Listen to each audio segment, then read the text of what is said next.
mini driving light. Yung headlight kasi medyo may kamahalan, nasa 5 plus. So ito mismo yung susundan nating na wiring diagram na ginawa ko. So ito yung kanyang low. Yan. Kita nyo? Passing. Ito yung low. And then yung high.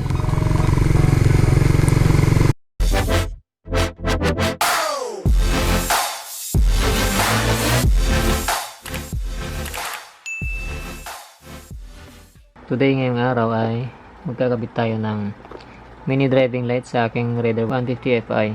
Ayan siya. Nabaha nga yung motor. So since hindi na siya malinaw, yung kanyang headlight hindi na maliwanag dahil nga nawala yung kanyang reflector gawa nung nababad sa ulan. Panira ka, putang ina ka. So napili ko na lang na magkabit ng mini driving light kasi pag naabutan tayo ng gabi sa daan, at least safe tayo, di ba? Yung headlight kasi medyo may kamahalan, nasa 5 plus kung di ako nagkakamali. Samantalang ito nasa 800 plus lang, so malaki yung matitipid. Pero may pa rin ako na magpalit ng headlight kasi nga hindi papasa sa LTO pagka may sira yung headlight. So yun, ito muna pang samantagal magkakabit ako nito. So bago natin umpisahan, i-discuss ko muna sa inyo yung diagram ng wirings natin. So ito mismo yung susundan nating na wiring diagram na ginawa ko para sa mini driving ng Raider natin. So gagamit tayo ng dalawang relay. Kung nakikita nyo isang relay na to, ito yung existing na relay ng busina ko. So dito natin gagamitin yung diode at saka on off switch mamaya. So unahin na natin yung dalawang number 30 ng magkabilang relay, low at saka high ito. So kukunin natin yung dalawang number 30. Ayan, then i-direct natin sa battery. With fuse po yan ha. Fuse na at least 10 to 15 ampere yung kanyang fuse. Ayan, so tapos na tayo sa number 30. So yung number 87 naman na magkabila ang relay natin. Bale, ang kukunin natin dyan yung sa low relay natin, ang kukunin natin yung low naman ng mini driving light.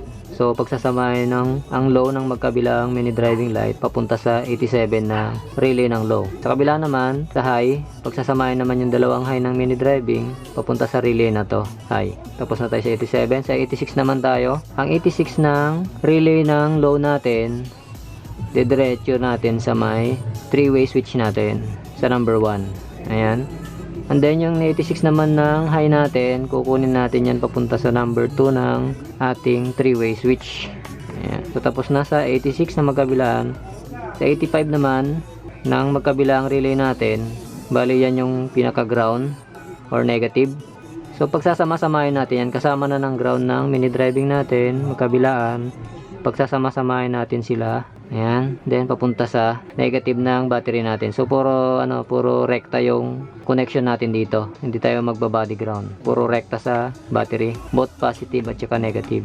And then sa common naman ng 3-way switch natin sa gitna, ito yung dadali natin sa accessory wire after ignition. Ayan, so ito yung magsusupply ng trigger sa bawat relay. Ayan, nandito siya sa gitna, common. Ayan, galing sa accessory wire after ignition. Para pag pinindot mo yung 1, so matitrigger si low. Pag pinindot mo naman yung 2, matitrigger si high. Ayan, so tapos na tayo sa 3-way switch. Dito naman tayo sa passing switch. So ito, dalawa lang naman ang paa niyan, walang polarity. So depende na sa'yo kung ano yung papailawin mo pag nag-passing ka. It's either high o kaya low. So sa akin, high yung papailawin ko. So yung isang paa niya, papunta dito sa common. And then yung isa namang paa niya, dito sa wire ng papunta sa high. Ayan, so high yung mag-iilaw pagka pinapassing. Ayan, so okay na tayo dyan. So tapos na tayo sa dalawang relay. Ngayon, dito naman tayo sa existing na relay ng busina ko. So gagawa ko ng wire na manggagaling dito sa 85 ng busina, and then magkakaroon ako ng on off switch lang, ordinary on off switch. Then pagkatapos nun, meron akong diode na at least 3 ampere. Ayan, ito kasi yung magkukontrol ng voltahe sa magiging one way lang siya. So ito, number 85 papuntang on off switch, and then on off switch papuntang diode. Depende sa iyo kahit mauna yung diode bago yung on off switch, okay lang. And then ito ay pupunta sa gagapangin ko papunta dito sa number 86 ng high, kasi ito nga yung papailawin ko kapag bumusina ako, siya yung magpapasing yung high ko. Ayan, so ito yung connection nya. Ang diode, ang position ng diode ay nakaharap yung kanyang cathode dito sa relay ng mini driving light. Cathode, ibig sabihin yung kanyang stripe na gray nakaharap dito sa papuntang relay ng mini driving. Tapos yung isang side nya, ayan yung dito sa horn relay. So ayan, depende rin sa trigger ng motor mo kasi iba-iba yung trigger ng motor. So ang trigger kasi ng motor ko, Raider 150 Suzuki, dito manggagaling sa 85 yung trigger. Meron namang motor na nandito galing sa 86. So matitesting mo naman yan kung saan manggagaling yung trigger. Pag nagbusina ka, magkakaroon ng output, and then siya ring magti-trigger dito sa relay ng high, o depende sa'yo kung anong papailawin mo. So yun lang guys, at umpisan na natin ang pagwa-wiring. Ito nga palang mini driving na napili ko, yung last, kasi tested ko na to dahil nga hanggang ngayon buhay pa rin yun nandun sa MIUI 125. So kaya nagustuhan ko tong ilaw na to. Ito rin yung kakabit ko sa mismong motor ko.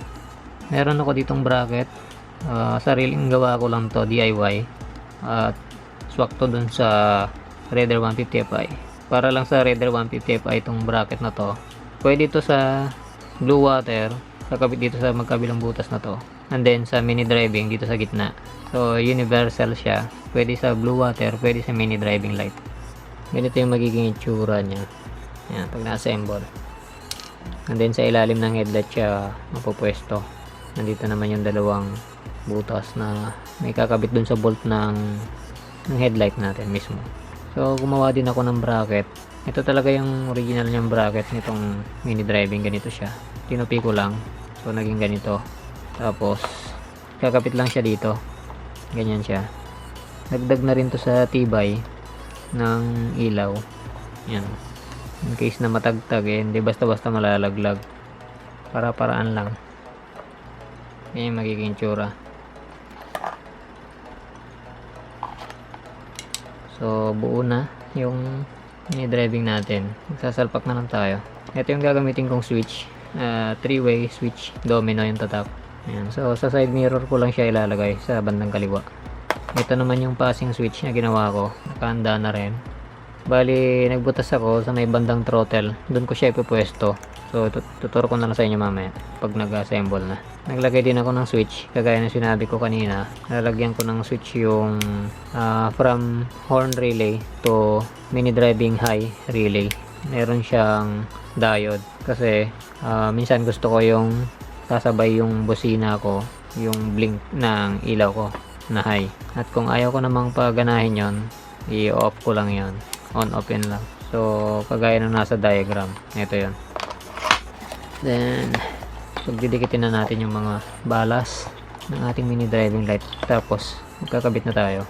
Babalutin ko na lang to ng electrical tape. Yan, para madali na lang magkabit. Then yung mga idudugtong dito, nandito na rin. Ito na yung relay ko, dalawa. So susundan na lang yung diagram na diniscuss ko sa inyo kanina. Then may mga wires na rin ako papunta sa battery. Yan, so umpisa na natin magkabit. Unahin na natin dito sa mga relay natin. So dito ko siya pipwesto. Yan, dinikit ko na rin yung relay ng horn. So ito na yung relay ng low at saka high ng mini driving light. Sasamahin na natin yung number 30 ng magkabilang relay. Then nandito na rin yung nakaabang na fuse para sa mini driving light. So pagkukonektahin na lang. Yan, then babalutin ko na lang ng electrical mamaya. Tapos punta na tayo dun sa mismong module ng mini driving light. Ayan, so dito ko nilagay yung balas ng mini driving. Ito siya, nakasecure na rin siya ng electrical tape. Then pinagapan ko siya papunta dito, ilalim ng reservo ng coolant, papunta dito. Ito yung kanyang dulo. So dito kasi ako magdudugtong guys, kasi ang mini driving ko dito ko siya ikakabit sa bolt na to, bolt na dalawa. Then kasabay nung wire ng mini driving natin, nagpagapang na rin ako ng wire, 2 piraso, black wire. Ito rin yung wire na yun, oh. Ito, 2 pirasong wire. Papunta to sa relay. Ayun siya dito, gumapang dito sa ilalim. Ito yung 2 wire na yon, papunta sa relay. Iko-connect sa magkabilang number 86 ng ano natin, relay. So ito yon, 86 ng low relay at saka 86 ng high relay. Mini driving low at saka high. Ayan, dalawang 86 niyan, magkabila na 86. Ayan yung 2 wire, pinagapang ko papunta dun sa harap. Kasi dito sa dulo nito, dito ko ikakabit yung domino 3-way switch. Ayan, so next natin, doon na tayo sa domino 3-way switch. Dito ko siya ilalagay sa side mirror. Ayan, so ito na yung pwesto ng domino switch natin, 3-way switch. Dito ko nilagay sa may adapter ng side mirror, left side. Mamaya ko nakakabit yung side mirror ko. Ayan, position niya. Nagapan ko yung wire papunta dito. Then magkakabit na tayo ng wire yung galing sa relay. So since itong switch na to, ang high niya ay itong black wire. Depende sa switch kasi yan eh. Black wire yung high niya. Yung brown wire, ito yung low. And then yung blue wire, ito yung common niya, common. So itong common ng switch natin, tatap natin dito sa may after ignition wire. Ayan, so unahin na natin yung high relay natin. Ito yung pinaka high, nilagyan ko ng tagging or tape para tanda. So ang high natin ay yung color black sa switch. Nilagyan natin ng shrinkable tube. Then doon naman tayo sa low, color brown. Ito yung pinaka na niya, low. Shrinkable tube din natin. Ang natitirang wire na lang natin sa switch ay yung kulay blue. So itatap na lang natin to sa after ignition wire. Ito yan, kulay orange. Yan. I-secure na lang natin yan mamaya, pati itong mga wires. So tapos na tayo sa main switch natin. Punta na tayo sa passing switch kung saan natin lalagay. So yung passing switch ko, dito ako nagbutas sa may ignition banda. 12mm yung gamit kong passing switch. So lalagay ko na dito. Ito yung pinaka-nut nya.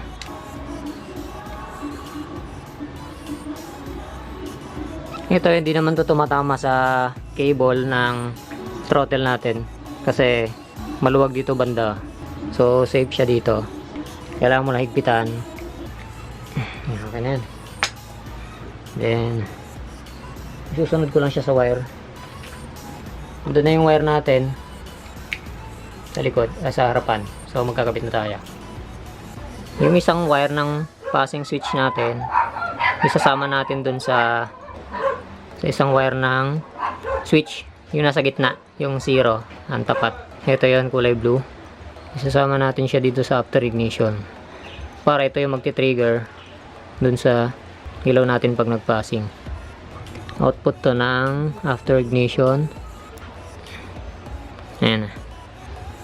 Mamaya ko na-secure yan. And then yung isa pang wire ng switch natin dito naman sa high ng mini driving natin. So ito yung high ng mini driving, yung kulay black ng switch. Ito yung high. Ito rin yung may tag na white tape. So isasama natin siya dito. Ayan. Bago natin i-secure, i-testing muna natin.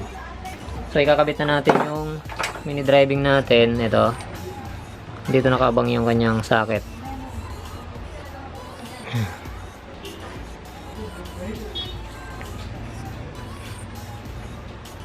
Okay. Yan, so tapos na tayo sa mini driving. Doon muna tayo sa connection sa likod sa may relay. So number 86 ng magkabilang relay natin, high and low, naikabit na dun sa harapan. So ano na lang natin, didiscuss natin yung sa ano natin, number 87. So magkabilang 87 ng relay, low tsaka high, dudugtungan mo lang yan. Yung number 87 ng low, ilalagay mo siya sa kulay red ng mini driving. Ito yon, pula. So pagsasamahin mo yung dalawang pula na yon, i-connect mo siya sa number 87 ng relay ng low. Tapos yung relay na yung number 87 naman ng high, dadali mo rin siya pagsasamahin mo yung high ng mini driving natin, yung dalawang dilaw. Ayan, pagsasamahin mo, i-connect mo siya. sa number 87 ng high relay. Ayan. Then, yung kulay itim naman ng mini driving natin, pagsasamahin mo rin siya, then lalagyan mo ng wire papunta sa ground ng battery. So, ito na yung kanyang wire. Dadaling ko na lang sa battery. Ayan. So, yung pinaka-last naman na hindi pa nako-connect dito sa relay, yung number 85. Pagsasamahin mo rin yung number 85 na magkabilang relay, low and high relay, dadalhin din natin siya sa ground ng battery. So, ayan. Magsasama yan. Lahat ng ground, pagsama-samahin, then i-connect sa negative ng battery. Kasi malapit lang naman dito yung battery, hindi na natin kailangan mag-body ground. So, battery na lang. And then, sisecure na lang yung mga wires. Ikabit muna natin sa battery para makapag-testing tayo kung okay yung kabit natin. Mamaya ko na to ayusin. Gagawin natin, testing muna natin. So, okay na. Testing muna tayo. Tignan natin kung mati-trigger yung ilaw natin. Tama. So, unahin natin sa low. Yan o, umilaw. Low natin. High. Yan yung high natin. High. Low. Try din natin yung passing switch natin kung gumagana. Passing. Ayan o. Ayan. So, okay. So, bago ko i-secure yung mga wirings ko, meron pa ako isang ilalagay. Kasi gusto ko pag bumubusina ako, bali umiilaw yung high ko, nagpa-passing din. So, meron akong ginawa rito nga. Wire with diode. Ito siya, 3 ampere na diode. Nilagyan ko ng switch kasi ayoko naman na palaging ganon. Ordinary lang to na on-off switch. So, ikakabit natin. Ito yung magiging connection ng switch natin at saka diode. So, ang diode natin, meron siyang dalawang side. Ito yung cathode at saka anode. Ang cathode, ito yung may kulay puti na stripe. Ang anode naman, yung walang stripe. So, magiging position ng ano natin, top. Dito tayo sa number 86 ng high relay natin. Magtatap tayo. Yung isang side ng wire natin. Ano ko muna. Hindi ko muna i-secure. Then, sa kabilang side naman, dito tayo magtatap sa may relay ng busina. So, sa number 85 ng relay ng busina tayo magtatap. Nandito kasi yung output. So, ganun lang guys. Number 85 relay ng busina ako. And then, sa kabilang side, number 86 ng relay ng high. May switch yan sa gitna. Kasi gusto ko napapatay-patay ko. And so, testing natin. Naka-on. Testing natin yung busina natin. Try natin.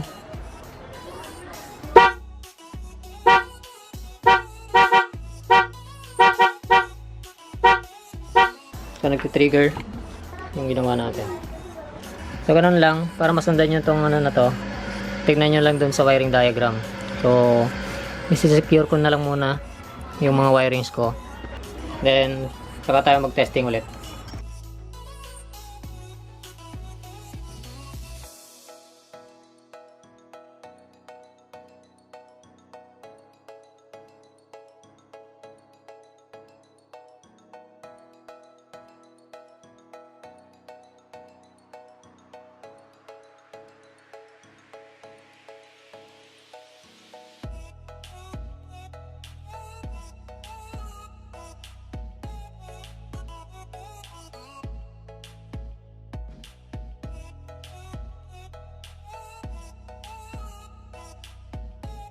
Ito na yung wirings niya guys.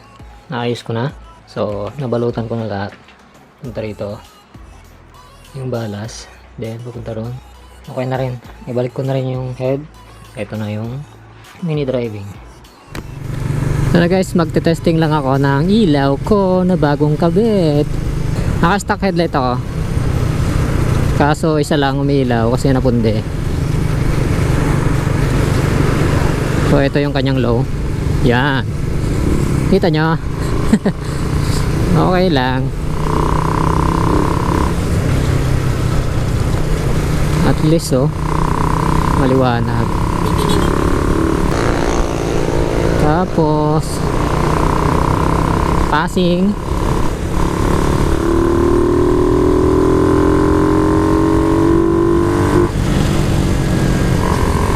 Okay sa passing.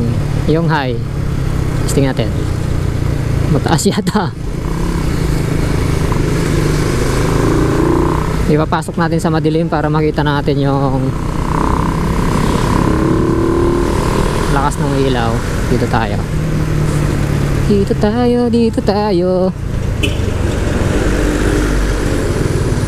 Ayan o. Pagpatay. Stock headlight. Wala nang lakas kasi walang reflector. Ito yung low. And then yung high. Ganyan ka ano yung high. Yung pass light ng busina. Check natin. Ayan o. Kumikindat. Ayan o. Yung bato ng kanyang ilaw. Low yan. And then ang high nya is ang taas. Pero sakto lang yan sa ano eh. Yung low nya sakto na lang. Ayan o. Diba? Yan lang guys. Pwede na mag-ride ng gabi. Kasi pagka asa lang ako sa stock na headlight ko, wala talaga. Hina. So pwede na. So hanggang sa muli. Nating pagkikita. Ride safe sa lahat. Peace yo.